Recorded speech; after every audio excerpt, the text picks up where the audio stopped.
is starting to come to a close here at Defend the North 2017. ARMS is brought to you by 8-Way Run, being casted by Hangman and The Buzz. And we're starting to get to the latter end of our journey here. You know, I feel like we learned a lot today. Going to this, I didn't know anything, and now we know a good amount of stuff from this game, just from our observations. Yeah. Plus a little bit of co-streamer help, you know. Yeah, we've come a far way, and who knows? Maybe in the future we'll be able to cast other ARMS tournaments. We got Min Ditto? Yo, Wait, we saw Dittos? Let's go. Wait, no, we didn't see the same exact matchup in winners. We saw like the character matchup, but not the player matchup. Right. In winners. It's Rog and Rue, I believe, in winners we saw. Yes. And it's Rog kind of like bodied Rue, but you know, this is top 8, this is losers quarters, it's a little bit different. Yeah, these are two players who've definitely had to work their way up to this position, and we've seen that they both have a very strong understanding of this character, and while still having slightly different approaches to an aggressive style of Min Min. What do we see now? Ooh. Double Ram Ram versus double Ram Ram, as we've gotten very used to this set. And they both charge arm up immediately, so both these players are taking a moment to say, hey, honor ARMS. Yup. Sort of like, Cloud Dittos. yeah, just get the limit up, and it's like, all right, we're good to go. I wonder if people watching this don't actually know Smash and are just like, Cloud Dittos, what are those? Limit, what does that What's a mean? cloud? Is that this thing in the sky? Like, Are they talking about Final Fantasy Dissidia? yo, that game's gonna be hype. Yo, we got the beta code. I want some beta codes though. Yo, the new Dissidia? We'll talk more about that during Yeah, the yeah, intro. yeah. Getting ourselves back into this match, and Johnny Squid suffering a little bit here, sitting at about 30%, but Rog doing very well just to stay on the outer ends of the ring, and I kind of like that considering the trajectory that the Ram Rams fly around the stage. The thing is, both these players are really aggressive, so you know we have to really look at like how the aggression differs. Right. And So right off the bat, we see Johnny Squid did not choose to charge his arm up. Meanwhile, I think Squid didn't as well. Never mind. All right. Brief damage. It's a decent start, but it's what's going to allow Rog to maintain the control of the current match. Yep. Okay, nice trade with the arm, and you definitely see you see Rog is reading the dash up. He dashes with him and reads it and punishes.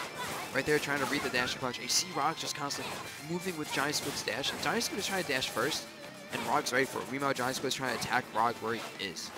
And that's a big difference. You know, if Johnny Squid doesn't realize his dashes are getting read and Rog is just dashing with him, he's just going to lose flat out. Right. And, you know, contrast to what we saw earlier, Johnny Squid is only dashing in one particular direction. And if he continues that style of movement, it could be devastating to his evasive play because it's going to be so easily read. And we've already seen that the Ram Rams have no trouble with being able to have their shots led for massive damage. Mm-hmm. Yeah, I mean, it's not that he's getting big combos, it's just that the knockdowns, though, cause so much pressure and give her free charges, which is kind of builds on itself while she's also building a meter. Right. And it's actually very interesting to see, like, such an offensive-based character without much actual damage output outside, like, supers, really. So we see the stage selection to Ribbon Arena, and I'm trying to find the logic here on why Johnny Squid would want to bring Rog here. My guess is that if he's able to chip through the platforms as they raise, it's just a flat, unmitigated stage for him to go in on. Yeah. I mean, I think it may just be a comfort pick, even a music pick, because I don't know, I would pick the stage for music. Yo, the power-up music? I mean, and Brawl, and sorry for distraction, but Brawl, I picked Castle Siege only for the music. Godlike music, wow.